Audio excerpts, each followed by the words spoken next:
Swim Podcast.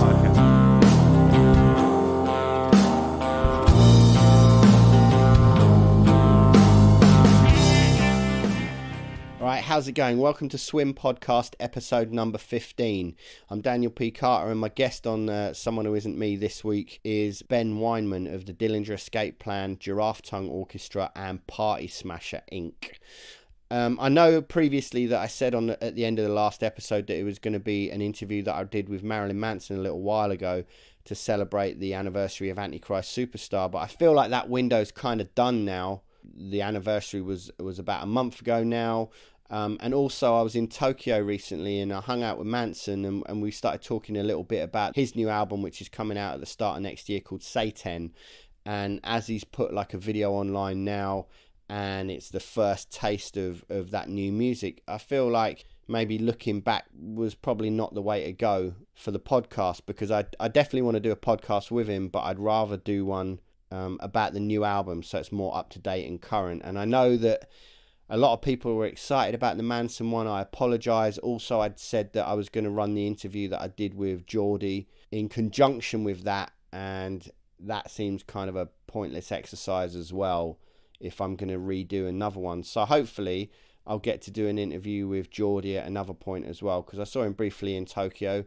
Really briefly, in fact. It was midway through the Marilyn Manson set when they were playing at Knotfest, Japan. So yeah, it was super brief. He was like, "Oh, what's up? I didn't know you were coming. Cool." So hopefully I'll get to do a new interview with him at some point. But also the Manson one is going to happen, I guess, as soon as I get out to LA next, I suppose.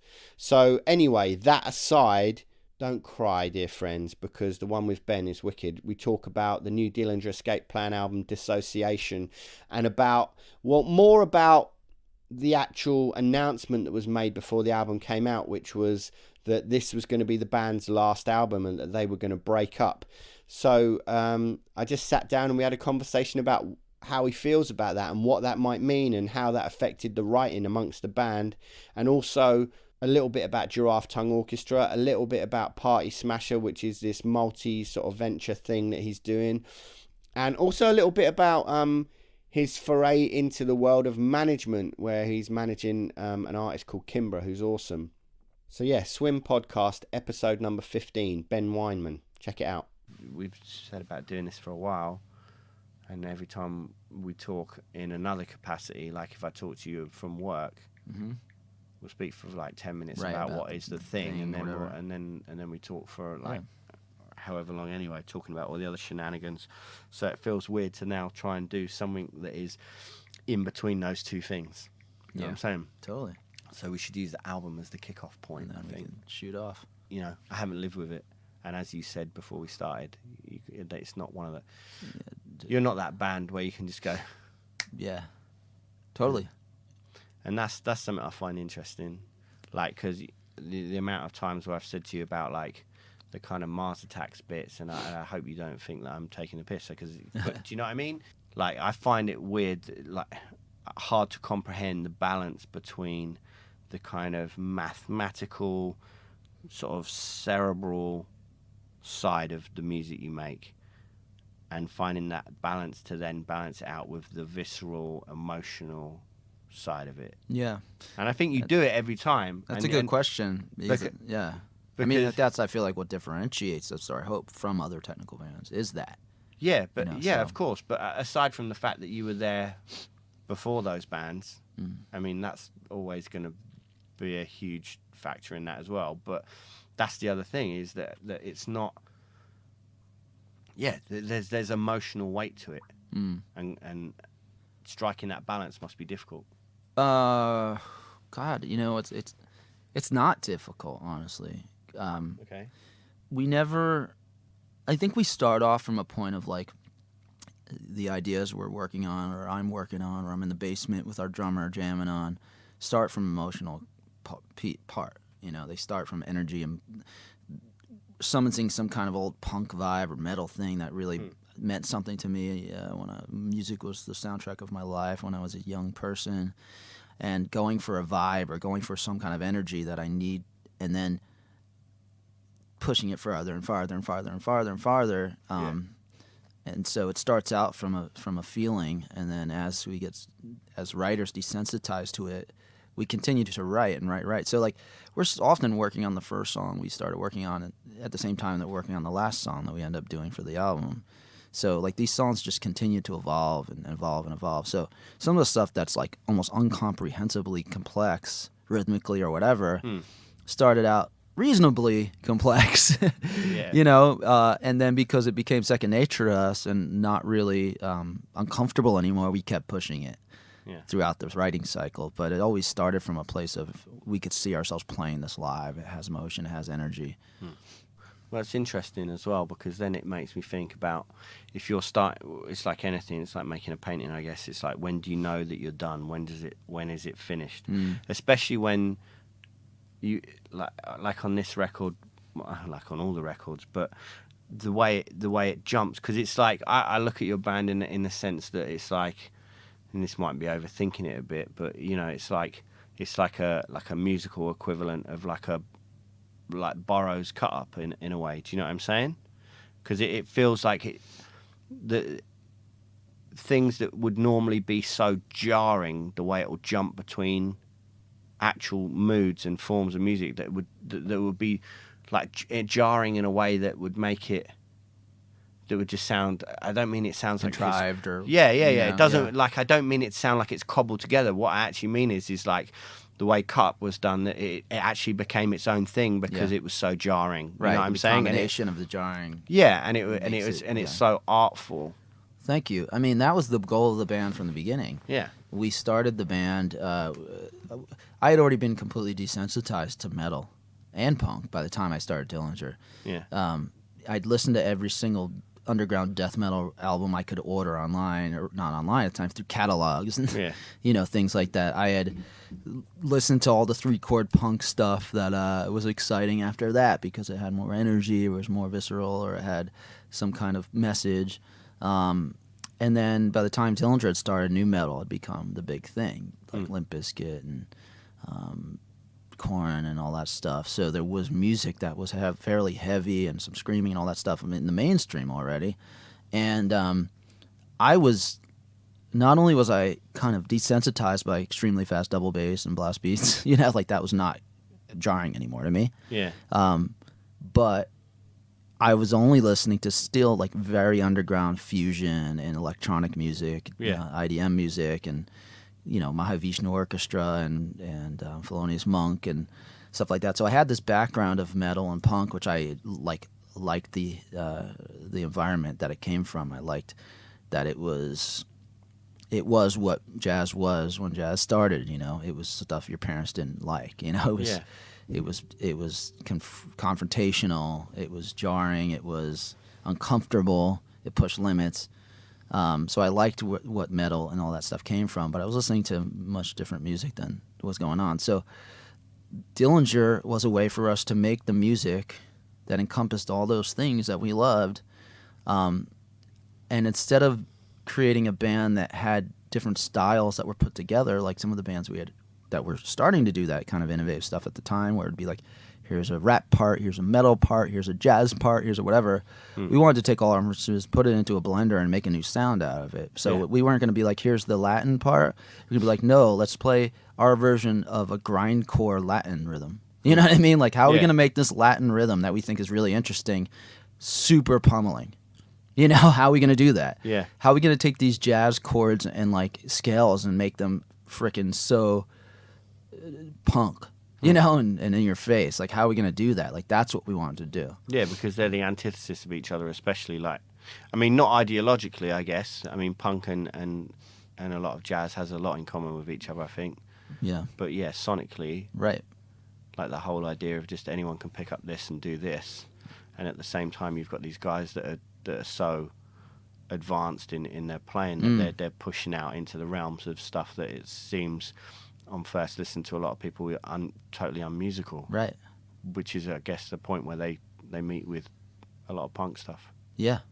And much like a lot of the metal bands, they end up becoming kind of formulaic and things like that, and going into a more commercial realm because they want to actually make some money and stuff like that. And a lot of those jazz guys ended up going into like smooth jazz and commercialized stuff on, you know, and basically elevator music from being really innovative bebop players, you know. We didn't want to do that. We didn't want. We could have very easily just made a new metal record and signed to a major, and there you go. I mean, it's not like we didn't have that ability. We were in like the New York area, and we had the ability to make those albums. All those bands were praising us at the time. Yeah, you know, these bands that were very big, doing kind of more of the new metal type of stuff, were getting into Dillinger, and that was kind of how we started to make it. It's because all these big bands, System of a Downs and Papa Roaches and all these stuff, were talking about us in interviews, and that was like really interesting and weird because I didn't even hear those. I didn't know what those bands sounded like. Yeah. I didn't know what I'd never heard System of a Down when they asked us to go on tour. Yeah. Obviously, they became very versed in it on tour. Yeah. You know, songs became like couldn't stop hearing them. You know, like I became a fan afterwards. But I was so against anything I didn't know anything that was going on in the mainstream world at all. You know, because you're saying about the jazz thing as well, because I think that's something that really comes through on this record a lot more than, not that it hasn't before, but it just seems a lot more. Not obvious, because I don't mean it to sound like that, but do you know what I'm saying? Yeah, like the jazz feeling in like. The influences. Sorry, let me. Yeah, definitely. There was like in that song, like in that song, with the stuff, with the noise and the beats. Yeah, because Yeah, no, there is one like, song particularly I know you're talking about where we go into this really like obvious fusion part and Is stuff it, like that. I don't know the names of our songs yet, so. Yes, you do. Surrogate. Oh right. You know. Yeah. Like that has. You know, and it just blows my mind that it's always these bits that are almost like Aphex and Orchestra, but like played as in such an aggressive but metal way, which is funny because I think a lot of those dudes probably grew up on metal and then kind of thought that it was formulaic as well, but then the way forward that they would push those influences would be through like glitching electronica and stuff. And I think it's funny that you've run in a very much the same parallel trajectory, but done it through actual playing. Yeah, I mean, we like I was just listening to all these kind of like Aphex Twin and Square Pusher and Mission Snares, all that stuff, while writing Calculating Infinity and stuff like that. So those kind of things that seemed almost random, those kind of rhythms and things that sounded almost random, but made some kind of a sense to at least the person that was creating it. Was a huge influence on that album, you know, and the style that ended up being kind of like the Dillinger vocabulary. Yeah. And you said that this record was a bit more going back to that stuff as well. Well, yeah, I guess, I don't know, when I first, like, when you said that to me a long time ago, like, when we were speaking before I'd heard the record, you were like, yeah, it's more punk, and it feels a lot more like that first record. And I was like, so that was my sort of, what I had as a preconception when I listened to it, and I see what you're saying, but I guess that's because you've come at it sort of from that mindset maybe, but it hasn't come off sounding like that. Yeah, well, it's fun. Yeah, I realize that now, like when I've said stuff like that, because other people are listening to it in a different way than I am. So I feel like more like the approach and the headspace was similar, but not necessarily the songs. You know, so for instance, like our first album, Calculating Infinity, was created in a very difficult personal time. Our guitar player that was in the band left. Our bass player was in a horrible accident, leaving him paralyzed. There was all kinds of pressure within at least our small subculture to produce something, you know, challenging and incredible, because our EPs that we put out previously were really like critically acclaimed in that world, and so like a lot of people were like, how is this going to work on a full album? Can they spread this over many, you know, what's this going to be like? Is it going to push the boundaries? Are they going to sell out? Whatever, you know? So there's a lot of pressure, and we had very little resources to make the album. We did it in any way we could. Some of it was done on like weird samplers and things like that were like at that time pretty like analog and stuff like that. There was like USB, you know, and some of it was done in the studio. It was mostly all done to tape. There was no computers. There's no cutting and pasting or moving or anything like that. We had only about 2 weeks to do it and a few grand to get a whole thing done. We did some at like home studios. We just ran into someone's house and did like a solo, put it onto like ADAT tape, and then had to Yeah. To like transfer that to a tape machine and blend it. It was really kind of a mess, you know, but we made it happen and we stepped up and we figured it out. And there was a lot of complications this time. Personally, we were in a really weird place when we were making this album. We recorded it in about 5 different studios with like 5 different people having their hands on it, which was completely different to all the albums in between Calculating. How so? Why was that? What was different about it? No, or why did we do it differently? Why do it that way? Part of it was intentional. Part of it was we had no choice. Things just didn't line up, timing and things like that. And also, this was also a time of like emotional maturity and trust in ourselves. That like it's not about anybody else's schedules anymore. Like this is our band, and not that like they're lucky to work with us, but it's like, you know, it's been very hard for us as completely independent people and band as a band and individuals to have to like work in other people's schedules or in their way. And so making the albums have always been the time when that's most relevant, because we're on someone else's label. We were working in someone else's studio with their schedule when they were available and the time frame they had. Like, so this time I particularly was kind of like really needed to become, I think really we all going into this record became independent individually and then went into the album going in together, feeling confident in ourselves individually. So like I was like, look, oh, you're not available to do this now? You went over with your last band? Cool, I'm going to do it. Just went into a studio nearby and just did it. Started recording, you know, and oh, you only have this amount of time to do this and Greg's not ready and your time's up. Okay, we'll just go with somebody else. Like we had confidence in ourselves. Yeah. And well, so I think rightly so at this point, man. Yeah. And you seem to have been, I mean, you've driven this band since day one anyway, and having had previous conversations with you about the way you write and demo to a certain level anyway. Yeah, no, I mean, our demos are like, you know, are probably like as well produced as some people's albums, you know. Because we really want to know. I really want to sit in my car and hear that stuff and like feel it and see how it's coming off before even going to that next step. When do you know that you're done with stuff? Because like I imagine, I don't know, like in any kind of music or any kind of art, you're always constantly second guessing everything, aren't you? Especially when you get really close to it. Yeah. Well, this one was actually interesting because I wasn't second guessing it, but everybody else was. Okay. Like this one particularly. Was that prior to the whole this is going to be our last album thing? I started the majority of working on this before that decision had been made, but like Liam, our bass player, and Greg didn't get the music until after that decision was made. So that was an interesting. But no, I do you think that changed the way that they looked at it and worked on it with that in? Because, you know, if we're you know, talking straight, like we've had conversations before, and the whole thing about, you know, we can't do this forever. You know, there's a physicality involved, especially when it comes to playing it live. Yeah. Do you think that, like, when you said that, for a start, I don't want this to turn into that conversation too much, but do you think that changed the way that they approached it? I think Liam just always tries to up himself, like personally, on his skill level, on his ability. I think he's always challenging himself to go in the studio more prepared than the last time. You know, having to do less takes than he had to do the time before, impressing our producer more than he did the time before.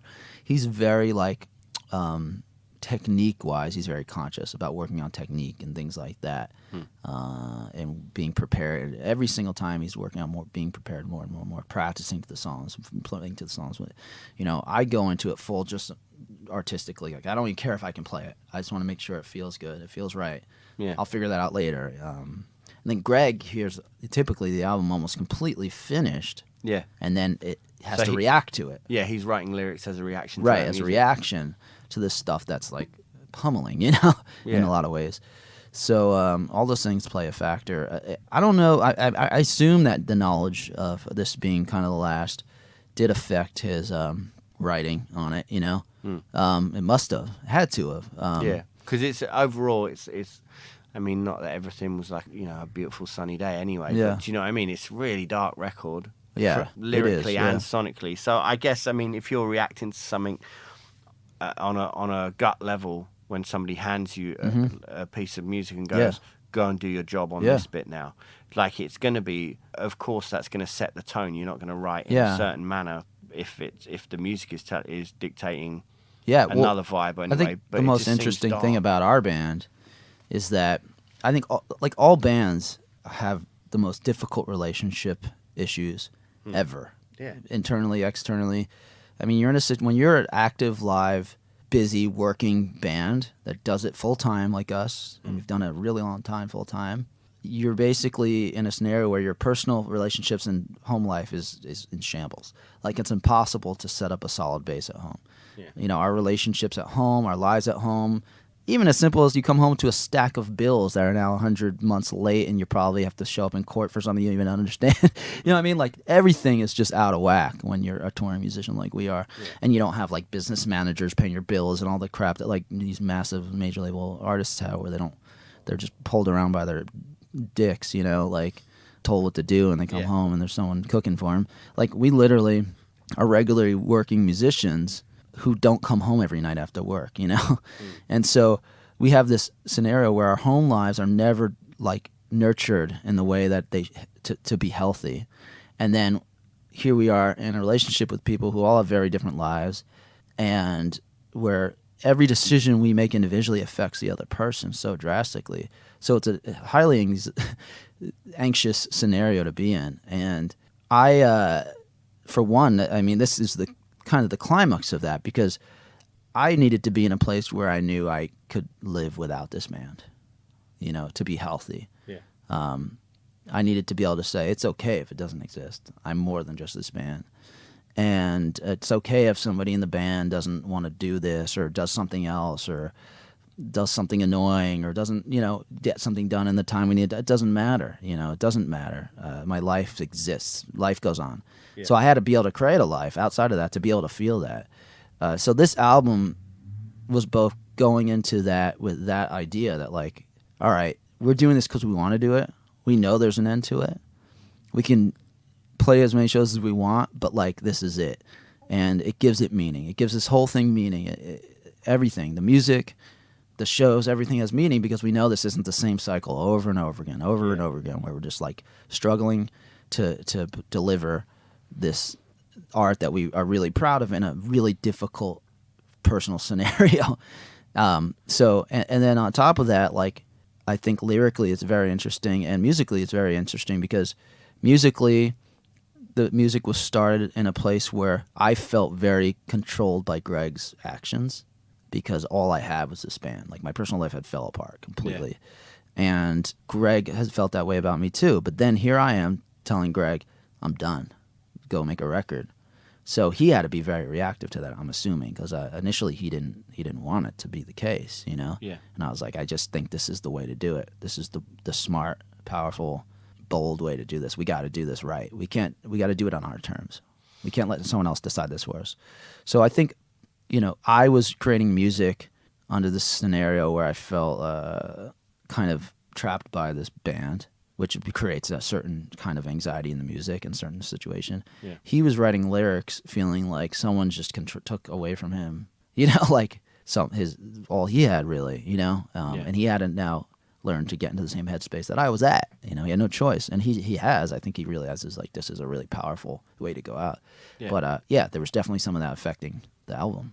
Yeah, I think you can hear that, definitely. When did you decide that was what this was going to be? Like, what was there, like, a thing where you were like, fuck it, this is it? Yeah, I mean, I definitely, we had played in Mexico City, and I had taken 2 days after that to go sit on a beach somewhere, and I'd never done that in years. Like, I didn't, you know, not been in a band scenario and actually travel and did like sat somewhere on a beach, you know? It was crazy, you know? I was just like, I was thinking to myself, you know, this isn't healthy to be so reliant on other people for my happiness and my, you know, my business, my financial situation, my art. I love the music we do. I love the shows. Everything's super real about them, but everything around it just kind of sucks. It's the same thing for 20 years, basically. Yeah. It never changes. Like, I just do this cycle over and over and over. I get home from tour and everyone's working and hanging out with their families, and I'm like, Anybody want to go get lunch? No, I work, bro. Yeah. And then you got to go do it again, and you're gone. And whatever you've built over the few months or years that you're working on this album now just falls apart because you're gone. Yeah. So I was like, I don't want that to be the case anymore. It's boring. It's fucking boring. So how do I change that? And it just hit me. You got to change. I got to change what I do. I got to put myself back in an uncomfortable scenario to let new things happen. So it just came to me. I was like, this should end. Like, I don't feel like it's ending. There's no reason for it to end. The shows aren't getting smaller. The music isn't, the music still feels real and important. Yeah.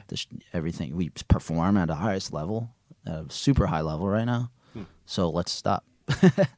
Yeah. And that's a very powerful thing to do. And it's got to be pretty liberating as well. It is. And it's really interesting knowing that and then finally having it come out like in an interview. Yeah. When it was out in the public, it was freaky. It was super freaky. That was like, it was real when it was out. Yeah, because this has been your life, hasn't it? Yeah, super real. Do you think like doing the GTO thing has had any way like influenced that in the sense that you've gone, well, hang on a minute, I can make music and I can still be creative and feel fulfilled without the not the constraints, but within the right. this band. Do you think that's had something to do with it, or is that just no? Is that just another thing as well? No. Definitely. I think if anything, it just reminded me that all bands are difficult. Yeah. Like logistically, everything. Like there's no easy way to be in a band with a bunch of people, and it almost made me feel more understanding of Dillinger. Maybe really analyze Dillinger in a new way to be in another band with another group of people. Especially when they're all obviously in the same situation where they're all in other bands. Yeah. I mean, we've all been in scenarios where in our bands that have been difficult or challenging, and we're all seasoned musicians who play for a living. And it's not a super group to me. It's a bunch of dudes who are experienced, that I happen to be around often. So I think that supergroup gets bandied around, and it's such a weird thing because then it automatically sets those parameters up. Do you know what I mean? Everyone's and expectations. Yeah. But it's funny, isn't it? Because people kind of forget that if you're playing at a certain level, and without blowing smoke up your ass, look at how respected you and your band is, right? Because you've got people, not just other musicians wanting to work with you, but people like Patton, people like Trent Reznor, that are total innovators as well, and they've recognised that within you and this band. So therefore, it's like, well, as soon as you're moving in those circles, you're hanging out with other people, and you go, oh yeah, let's do something else. Of course, it's going to end up that they're going to be dudes that are of similar standing, right? You know what I mean? Of course, and that's something I don't think people realize that. There's a reality to. It's almost like people expect you to have sat there, with who's a piece of paper. My ultimate group and a baseball, like yeah, fantasy baseball league or something. Yeah, no, like literally, me and Brent have been friends for 16 years. Yeah, and we've always wanted to play together, and we've just had to find the time. And then he had a couple guys he liked to play with. I had a couple guys I liked to play with. We all got in a room. Some of it didn't work out. We got some new guys. We jammed or whatever. The music was, maybe it is, maybe it isn't. And then finally, the great group of people got in our room, and it worked. It wasn't the initial people that we thought we'd work with. It wasn't the people that necessarily, if we had our super group, we'd pick. It was just the right people opened up, worked out. Brent ran into William in the supermarket. You know what I mean? He asked, how's that project you're doing? And he's like, oh, it's pretty cool. We don't really have a singer. You want to do it? And he's like, let me hear that. Oh, well, that's cool. I have ideas. Pete is someone that, a lot of people don't know him on bass. He's one of the best bass players I've ever heard, And, he was never in some massive band or he was just right. He was right for the project, and then Brent and Thomas had always talked about jamming together. So he's like, Thomas, come over. You're in LA. We're recording in California. Come to the studio. And it worked.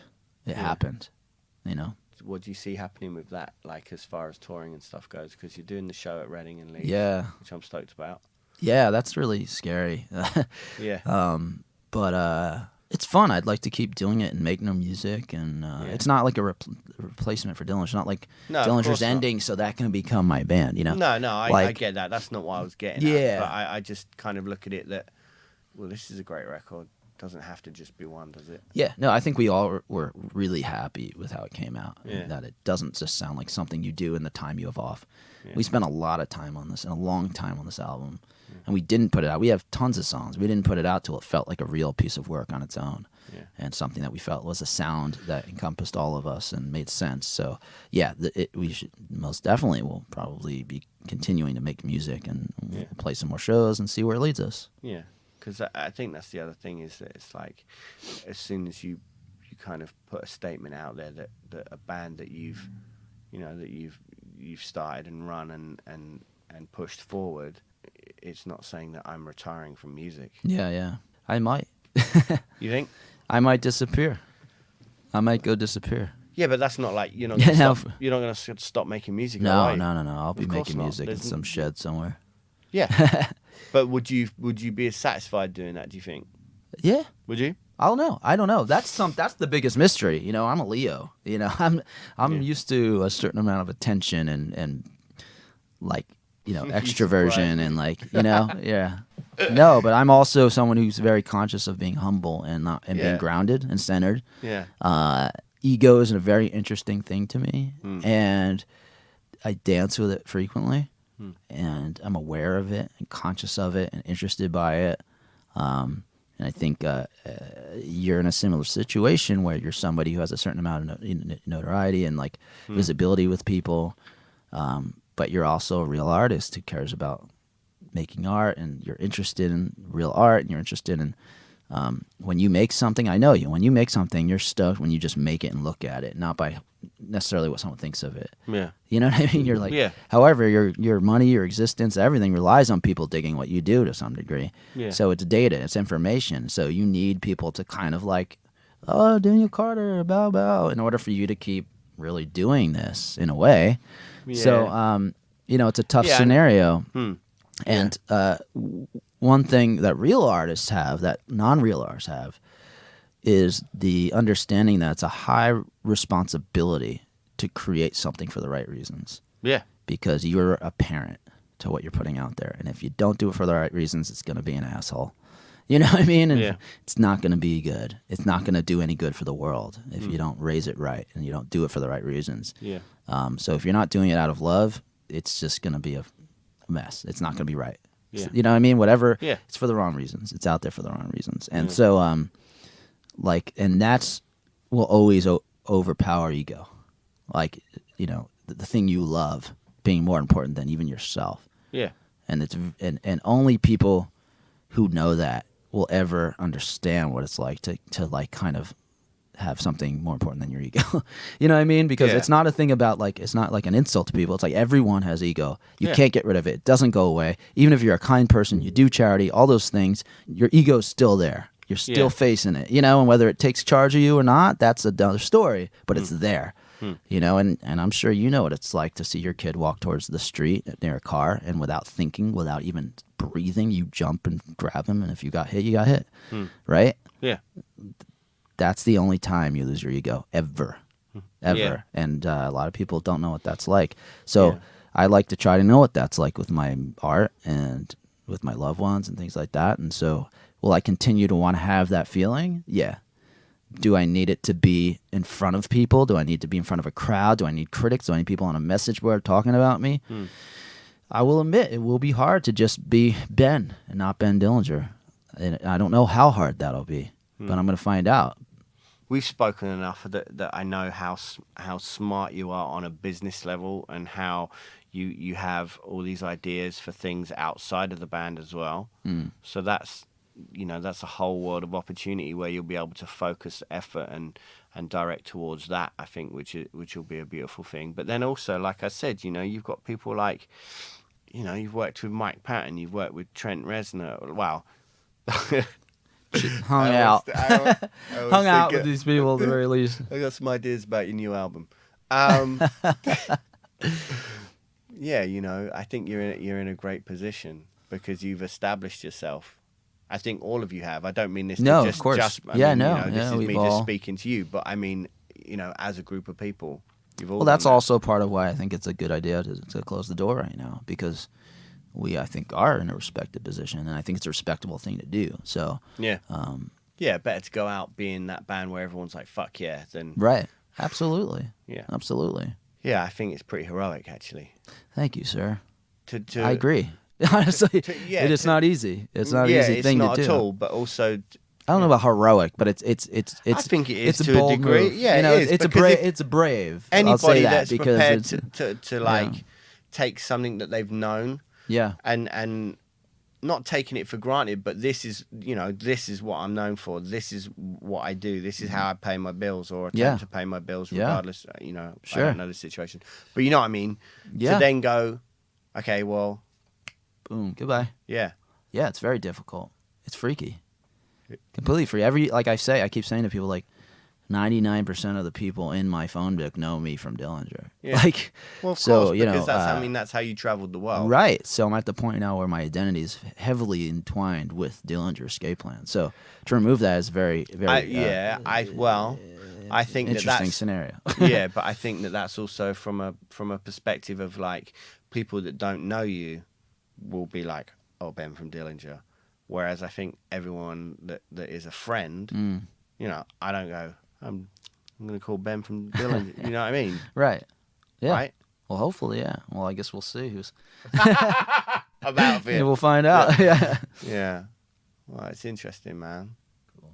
Have you had like a sit down discussion with everyone about it, the band themselves? About ending? Yeah. Well, or is it just like everyone's kind of it's do you know what I mean? like Because discuss it is what's going on next, or discuss like the sit down of like deciding this. no, like this like just a general because you know that whole thing about being in a band is like a marriage and, Right. and it is Like you what know? our relationship will be post Dillinger. Yeah.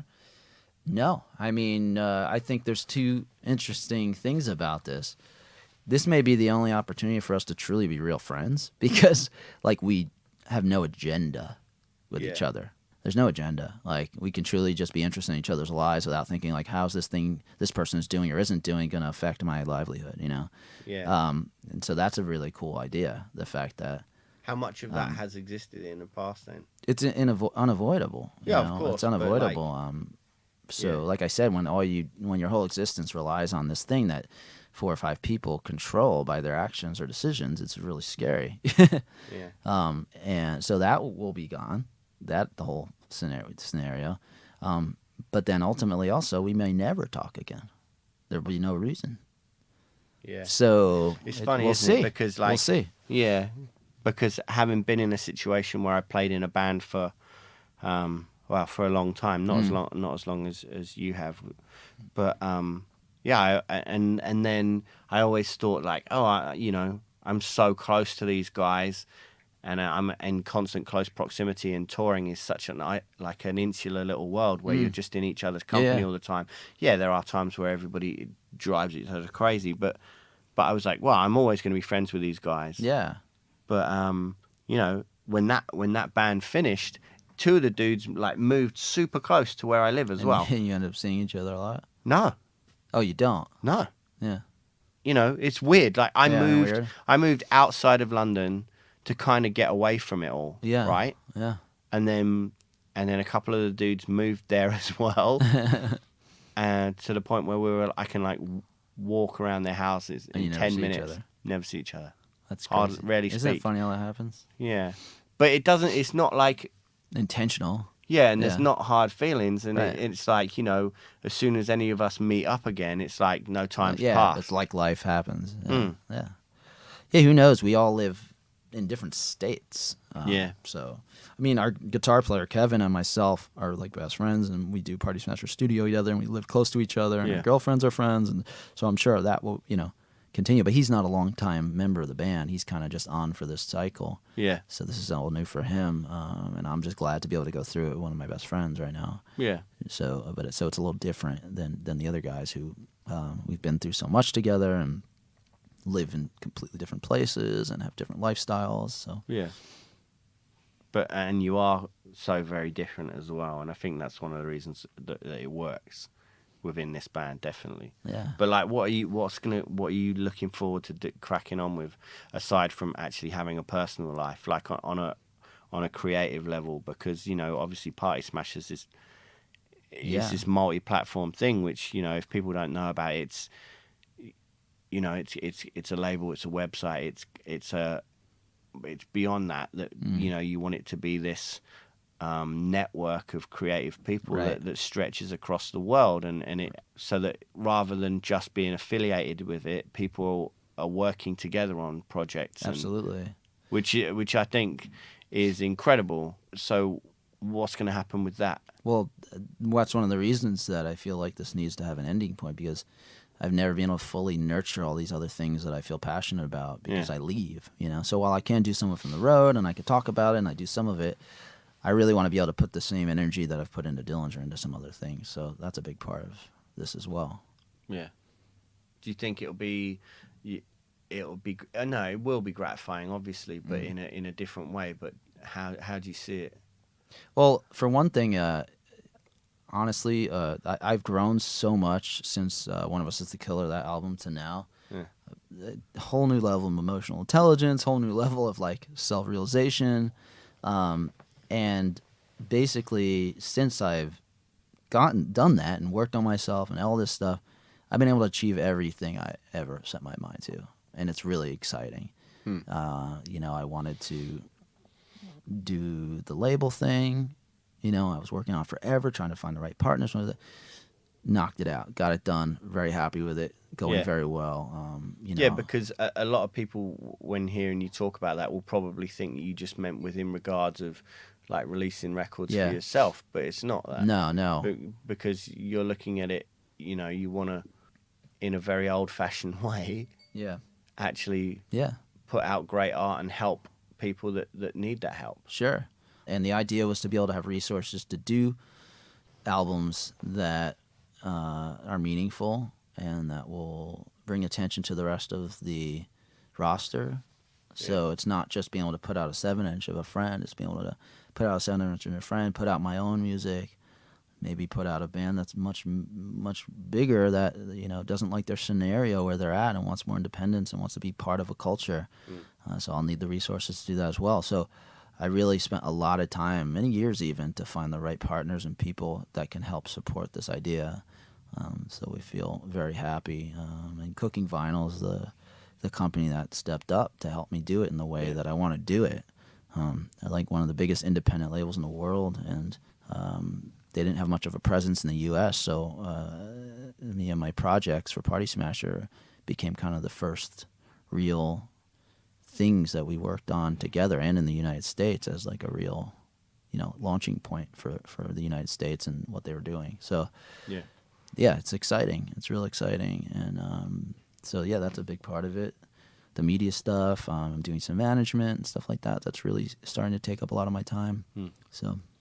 And what about like writing with other people as well? Because that's something that you've done, and is so beyond what you do in this, not beyond, but different from what you do in this world as well. Like people wouldn't expect you to be doing the stuff like you've done with Kimbra. Yeah, that's her right now, blowing me up. Right. Well, there you go. It's like, yeah, I'm actually working with her on a management level now. So it went from creative to actually like full on working on her next level of existence, you know, like taking her to the next level and trying to nurture what she started and try to make sure it's fully realized. We just connected artistically, and she needed people around her that could help guide her and navigate all the business and creativity in a way that she felt was representative of who she is. So that's been really interesting for me, coming from where I come from, you know. Yeah, of course, because, you know, to come from a background that's so fiercely independent and creatively driven. Yeah. But you've got a smart business mind as well, clearly. Well, it's. I think, you know, it'll stand you in good stead. Yeah, I mean, I certainly am coming from a position of knowledge of how this all works, and dealing with like kind of major label people and all that stuff, and some of the some of the things that come through my inbox, with her are very different than with Dillinger or something like that. Yeah. So it's very interesting, but I find that like the way of handling it is no different. Know what you're worth. Know what you're worth, meaning in both sense. Don't act like you're bigger than you are. Like know when it's time to like say okay, and also but fight for what you're worth and what you mean, and treat people with respect, and be honorable, and just like be relentless, about what you care about, and that's all it really takes. Like that's an easy thing. Yeah. When you're approaching, like when you were writing with her and stuff, how was that like? Because it's such a different world. Yeah. Did you have a different approach to writing? Because I remember you telling me once when you did what was it? You did like a seminar thing for was it for Reason or something? When you were telling me about when you were writing and your approach to writing certain rhythms and patterns and stuff. Which you would write at a certain speed and then you would speed it right up, and then I remember you saying so that you were giving this demonstration and you was like, so then I want to speed up to this point, and people were like, yeah, but that's not actually going to be playable. Yeah. And then you were like, no, this is how it sounds when we recorded it as a band and stuff. Which so that is so different from writing.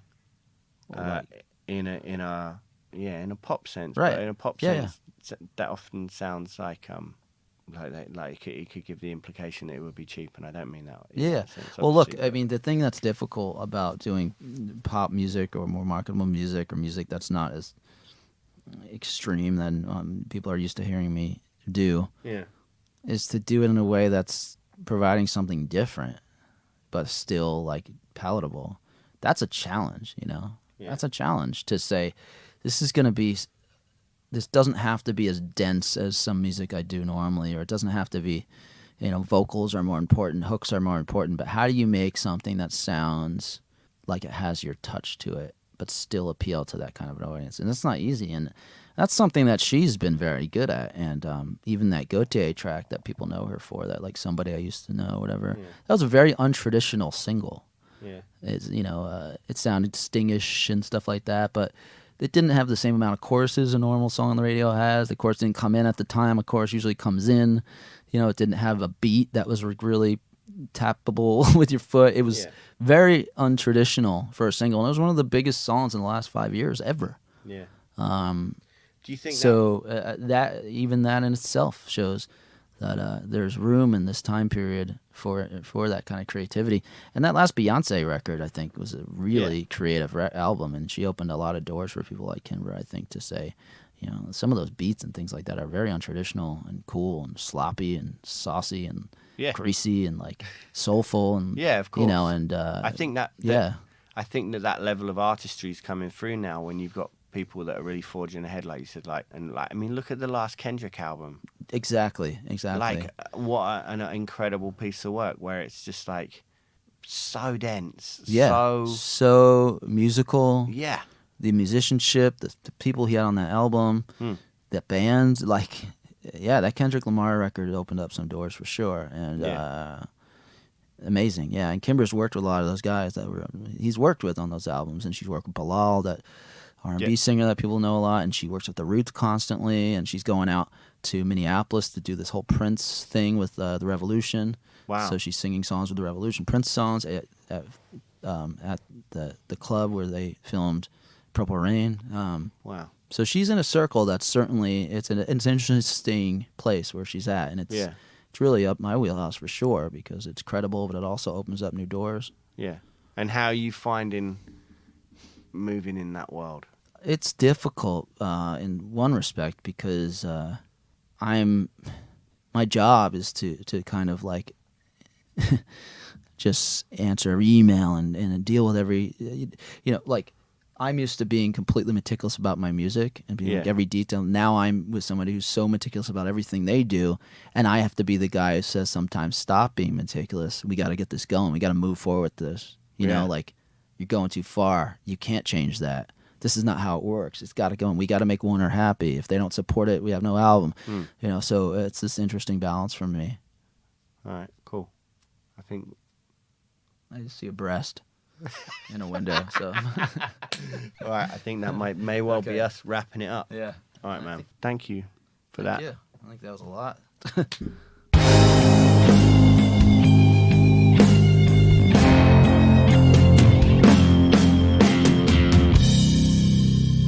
Thank you for listening to Swim Podcast episode number 15. I hope you enjoyed it.